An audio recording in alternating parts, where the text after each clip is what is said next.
So guys, what we are going to do right now is we are going to rank all of the Nightfarers from Elden Ring NightReign.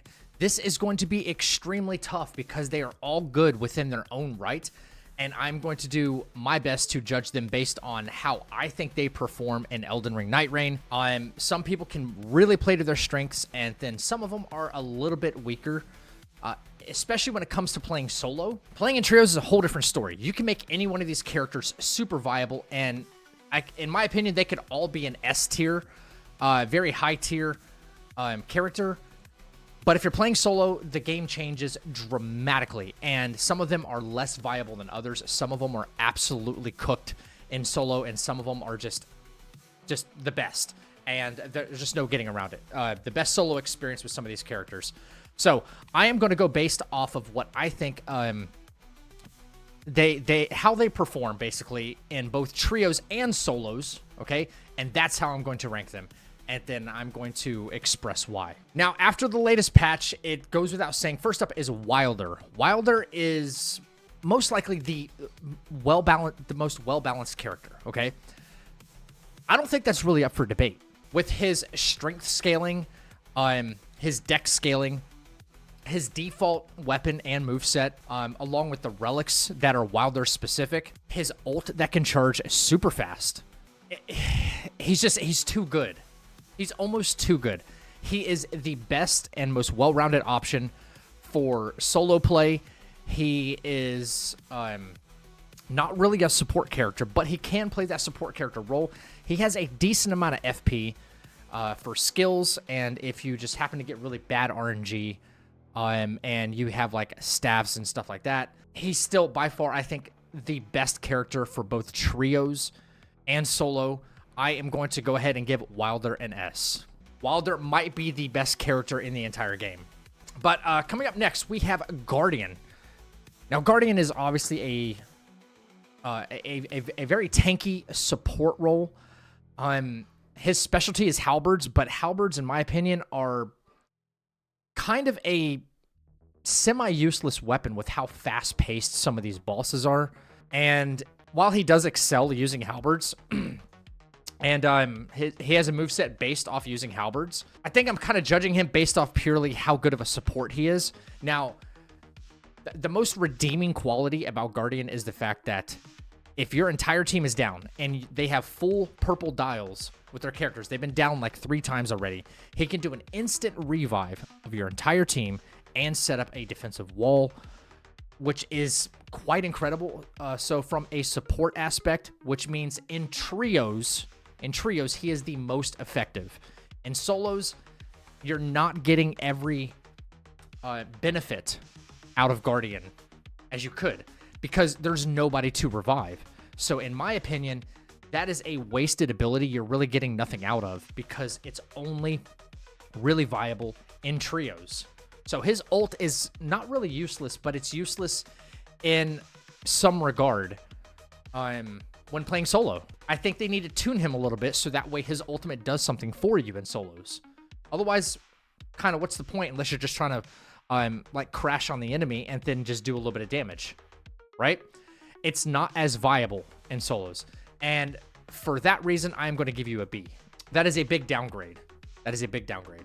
Up next, we have probably one of the most broken characters in the game, regardless of if you're playing trios or playing solos, Iron Eye.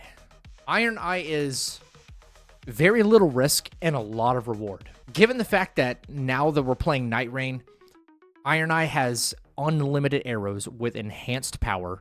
You can do status effects based on some of the relics you obtain. You can revive teammates from a really far way away with almost little to no danger. You have an ult that will stun enemies, recharges really fast. You can recharge it from a distance. You can do all of these things. I would say the DPS from him is sort of low, even though he can play a hybrid support and damage role. And the mark ability which gives you 10% more damage for your entire team, is absolutely insane.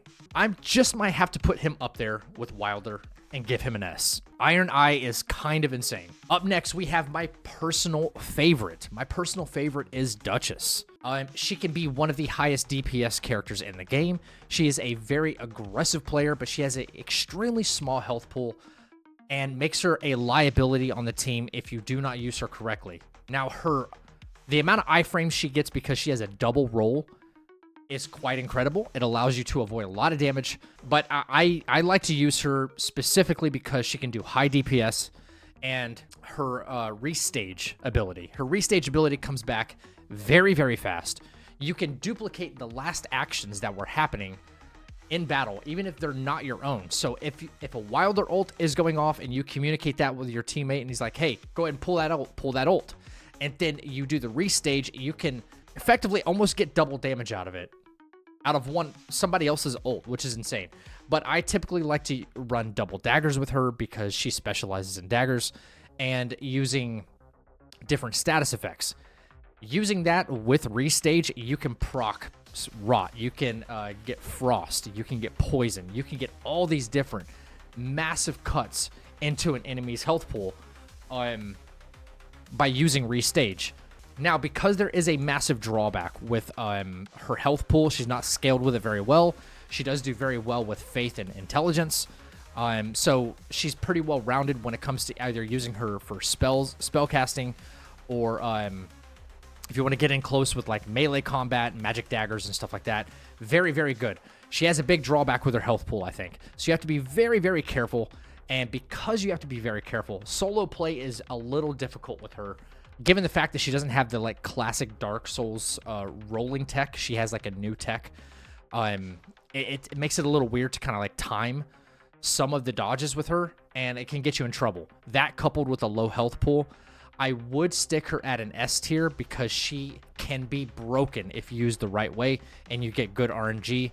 And even though she is my personal favorite, I'm not just going to play favorites. I am going to rank her an A, not an S. Why is he S tier? Because why is Wilder the best? Why is he S tier? He is the best character in the game right now. I forgot to mention, by the way, another unique thing that Wilder has that other characters don't is he has an extra life. Okay? He has a passive effect that allows him to escape death one time, right? There's a special interaction. If your health is going to go down to 0 on that hit, he will automatically avoid it. Okay? And not only that, he'll roll out of the way and give you a chance to also drink a flask and then put yourself right back in the fight. That is an insane mechanic right there that nobody else has. He is amazing. Like I'm basically a Wilder main now, and I was a Duchess main. She's my second in the lineup. Wilder would be first. Duchess is my favorite by far, but she's not as good as Wilder. Okay, up next, we have Raider. Now, I don't really have anything bad to say about Raider. If Raider is used with the right person, he can be the most broken character, and I'm going to tell you why in just a second, okay? He hits extremely hard, super proficient in colossal weapons, okay? And he does tons of poise damage. Tons. So much, in fact, that between the colossal weapons, his character skill, and his ult, you can stagger enemies like crazy, okay? God forbid you actually get a colossal weapon with Cragblade on it. It's GG's, okay? He is probably the safest character to use when playing solos. A massive health pool. Also, he gets hyper armor when using his character ability. He gets hyper armor, which is freaking insane, okay? He also gets stronger the more he gets damaged. He can stun enemies just with his character skill alone. His ult is his drawback, in my opinion. The ult, while it's cool and it can change elevation, it can maybe put a party member up top if they're down. In solos, it doesn't seem like it's that advantageous unless you're using it for cover, which most people, I'm trying to think of this from a casual, like non-Souls vet experience or something like that. Raider is extremely good. Deep health pool. There's not a whole lot of drawback to him, but Raider can get cooked with really bad RNG for your run. If you get really bad RNG, like you're getting a lot of intelligence-based weapons or arcane-based weapons or something like that, it's not really that good. Like, your run can get cooked off RNG with him really quick. That doesn't tend to happen often. I don't know. He's a very well-balanced character, but he can be broken in the right hands. And, oh, I said I would circle back to this. This is the reason why. Between his character skill and his ult, especially the character skill, right? You can get iframes through it. You can iframe through some of the biggest attacks in the game by just activating your character skill and activating your ult. How absolutely insane is that? Sometimes you don't even need to worry about rolling. If you have your ult, just cast your ult when you know like a huge Nightlord attack is coming. Just cast the ult. You iframe right through it. That to me blows my freaking mind. And, you know, that's just the way the character's played. Anyway, he is a super, super good character. I think he is the safe play for anybody who's actually trying this for the first time. And for that reason, I will probably stick Raider at an A. I know we have some really good rated characters here, but we're coming to a couple that I have some not really negative thoughts on, but not as good of thoughts. So, all right, up next, we have the Revenant. Okay, the Revenant has her ups and has her downs, okay? I think one of the very overlooked things, positive overlooked things about Revenant is because she's so small, she has a small hitbox. Okay? Some attacks, even from like Crucible Knights, can go right over top of her head, right? She doesn't have a whole lot of stopping power. And because of that, she doesn't do a whole lot of poise damage. And in my opinion, the way they've created NightReign is stagger bosses. Stagger, stagger, stagger. Because unlike regular base Elden Ring, when you stagger an enemy, no damage, like they get iframed while you're doing a riposte, right? When you're in the middle of a riposte, your team can still be doing damage. So I feel like the name of the game is staggering the enemy as much as possible. Status effects, you know, all that stuff comes into play, right? However, she doesn't have a whole lot of stopping power, but she has some very redeeming qualities as well. The chief among them being her summons. Now, a very interesting thing about her is she plays a really, really good support character. I'm not a big fan of like playing support. I like to play more of a DPS role if possible. The interesting thing about her is her summons can help revive your teammates. She has an ultimate that also can revive your teammates instantly, right? But if you don't have that available and you have your summons available, they will go over, as long as you're within proximity, they can go over and attack your down teammates and help you get them up. I think that's a very, very cool quality to have. Small health pool, very good scaling in intel. I forgot what her faith scaling is, but she's obviously more of a caster. Not much of a melee fighter, but she does have a very cool weapon. She does have a very cool weapon, which I find to be very weird, by the way. If you obtain her weapon, and this is the part that kind of throws me for a loop. If you obtain her her weapon, it's classified as a fist weapon, but the passive effect on that weapon is you restore FP upon claw attacks. Her specific weapon, right? However, fist weapons are not claw weapons. It's the weirdest thing. I don't know if FromSoft is actually trolling us with this. When I saw this, maybe I have to go back and reread it, but you don't get the FP restoration by using fist weapons, even though that is an ability from her default weapon. Not the one she gets. I mean, if you're a different character and pick up her weapon, right?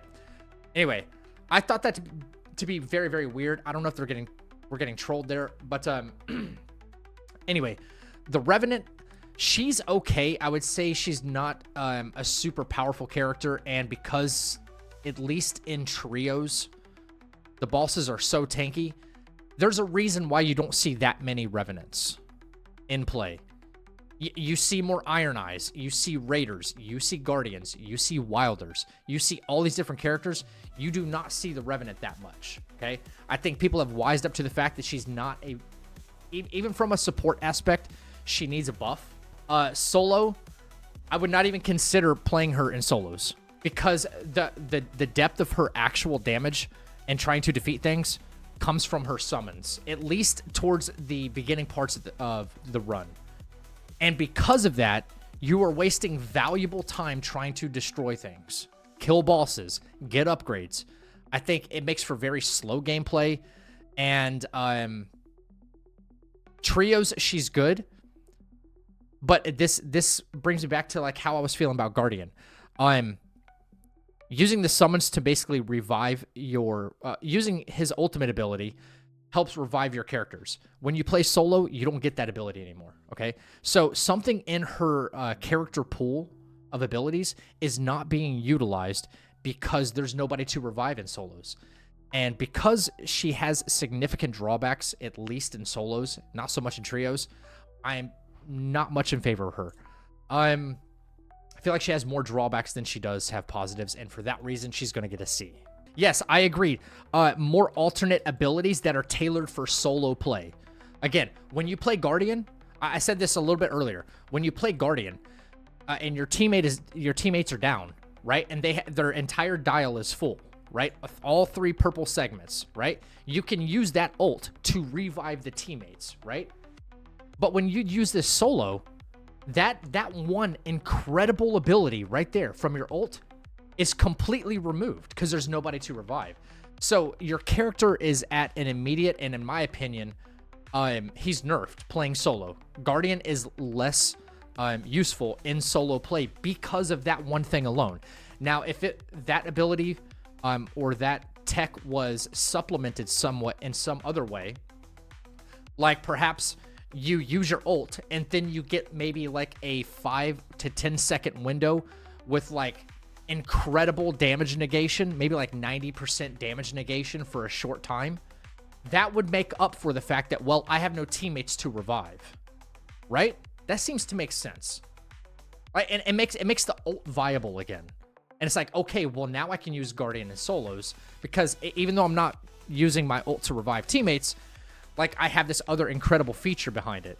Now, in trios, that should be removed, right? Because you can hold down the ult and your teammates get basic invincibility for a short while, right?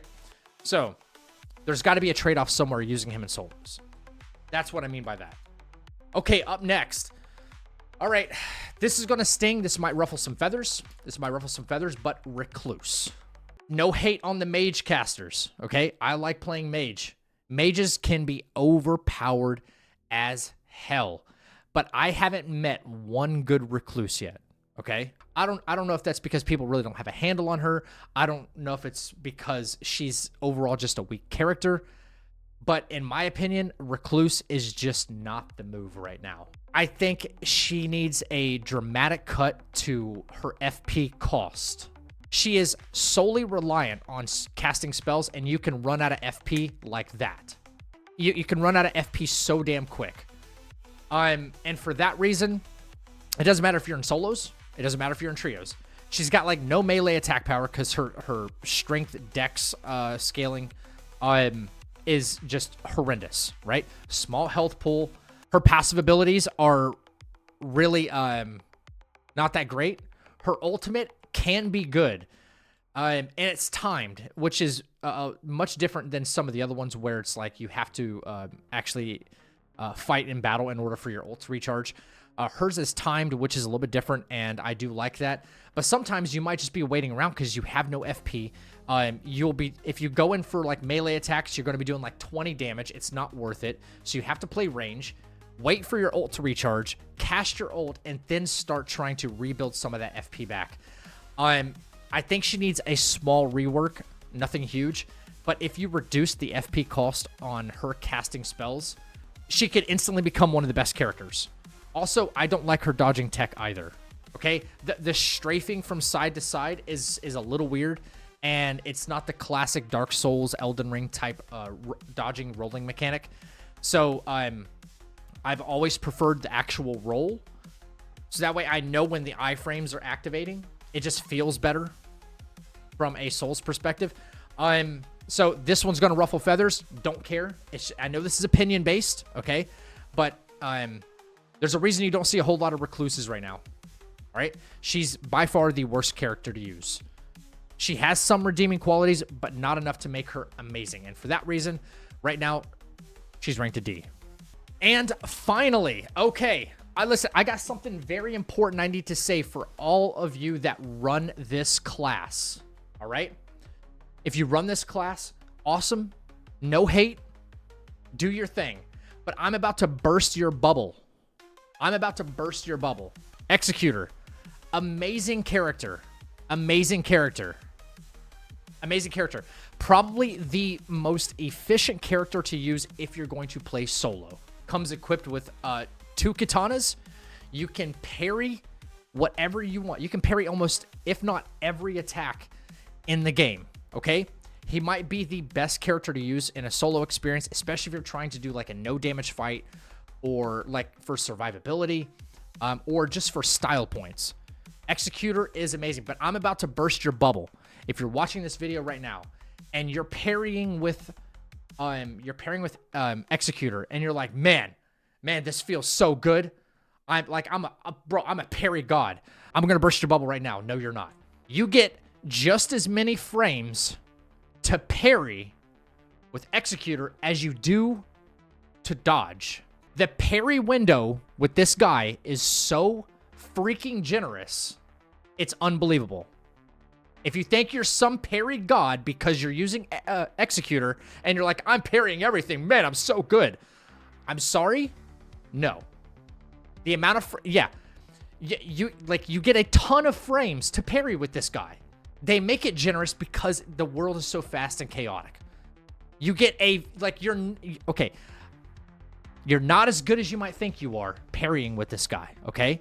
That's not to say you're bad, okay? And I'm not trying to be some toxic Souls player, but you might not be as good as you think. He's just a really good character, all right? Someone had to say it, man. Someone had to freaking say it. And it's me. And I'm okay with that. That being said, this guy has one of the best and overlooked passive abilities in the entire game. His passive effect.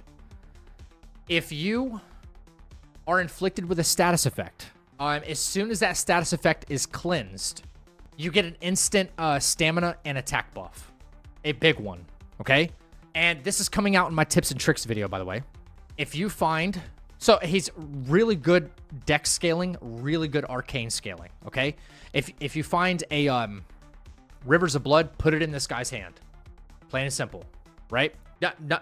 Plain and simple. He's a katana wielder. We get it. Power stance them, whatever you want to do, right? He's really good at inflicting bleed procs when he has katanas. Speaking of bleed procs, his passive effect, as soon as he's cleansed of a status, he gets an attack buff and he gets a stamina buff. So, this is coming out in the tips and tricks video. So make sure you click on that video. If you find a weapon with seppuku on it, give it to this man. If you play Executor, use seppuku for a free 20% buff. It acts just like Lord of Blood's Exaltation. You can get an immediate and huge power bump out of just whenever you want. Whenever you want. Create your build the right way. Okay? You can also probably stack that with things like damage negation when taking damage. Right? So if you seppuku yourself, you'll get a damage negation buff, you'll get an attack buff, you'll get a stamina buff. All in one stroke. He could be one of the highest DPS characters in the game if you play him right. Right? And by playing him right, I don't mean just, oh, like I'm really good at parrying, okay? The majority of you are not that good, okay? That doesn't mean you're bad, but you're not parry gods, right? Walk around with a buckler and just start parrying everything, and then tell me you're a parry god, okay? You show me that video, and then we'll have a discussion. Not with this guy, all right? Anyway, for all of these reasons, he is super useful in both trios. He's super useful in solo, probably the most useful in solo. By and large, just a super well-rounded character. Everybody likes using katanas, at least all the melee wielders like using katanas, and we can see why. You can do tons of damage, lots of status effects, especially bleed procs, and